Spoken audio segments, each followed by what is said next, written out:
Republicans. Joining me now is Sean Spicer, Chief Strategist and Communications Director for the Republican National Committee. Sean, good morning. Good to have you with us.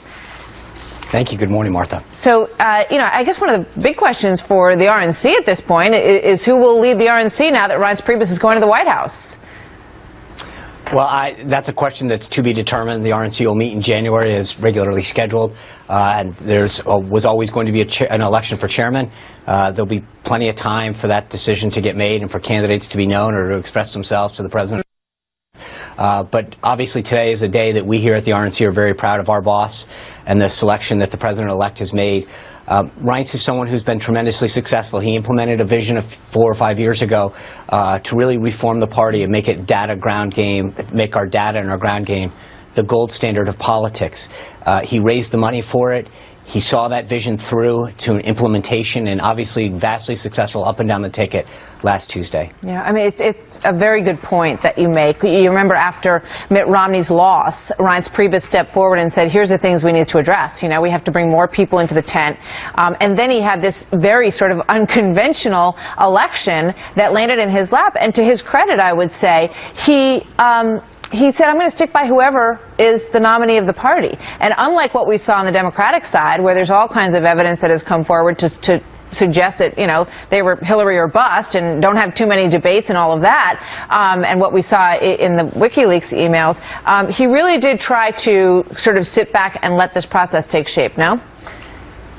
No, that's absolutely right. I mean, I think Reince is a guy that can bring people together, get consensus on a shared vision and a goal, and then really work doggedly day in and day out to achieve that goal and to do whatever it takes, not just himself, but he brings people together. He gets them to buy in on that shared vision and brings out the best in people to get successful things done.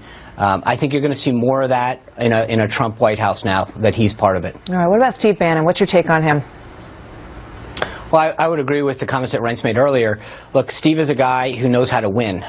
He is a very successful person, whether it's, you know, what he did with that website, his previous financial business dealings at Goldman Sachs, in the movie industry. Steve knows how to get things done. And again, what Reince said is 100% true. If you look back at the last 3 months, the partnership we've had with this campaign has ensured that we were able to work with Donald Trump's movement and message and Steve's strategy to take the ground game and the data that we had built over here, put them together, and get success up and down the ticket. So I think it's a really successful combination, and I think that people are going to see great things come out of a Trump White House because Donald Trump's put the right people in an administration to see his policies and solutions carried through to success.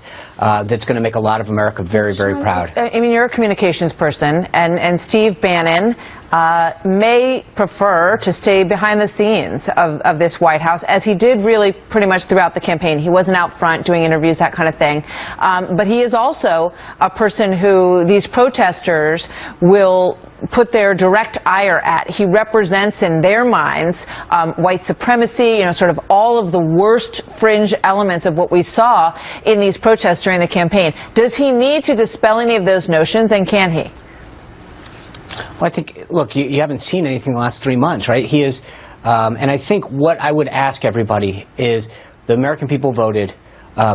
Express yourself, as is our right in our Constitution, but then give Donald Trump and Mike Pence a chance. Give them a chance to put those policies in place to make America great, to lift up places around this country that may have been forgotten, to move the bureaucracy forward for those who need government services, to make it more efficient and effective, to lower tax rates, create more jobs. But I think that after a few months of a Trump administration, you're going to see that the people that he has chosen are implementing policies that are moving this country in the right direction, and that people will be very, very proud of how it's turning out. So you're arguing that everybody sort of stand by and watch actions and not words and see what they make of the team that he has put together. A personal question for you, Sean, in terms of what is in your future. Are you going to stay at the RNC, or is there a White House job waiting for you?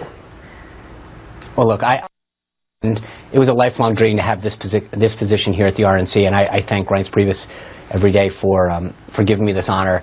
I'll continue to serve in this position and be as helpful as I can to Reince and President-elect Trump and Vice President-elect Pence in any way that they ask. But right now I'm happy to have the job I have, and we'll see where it goes.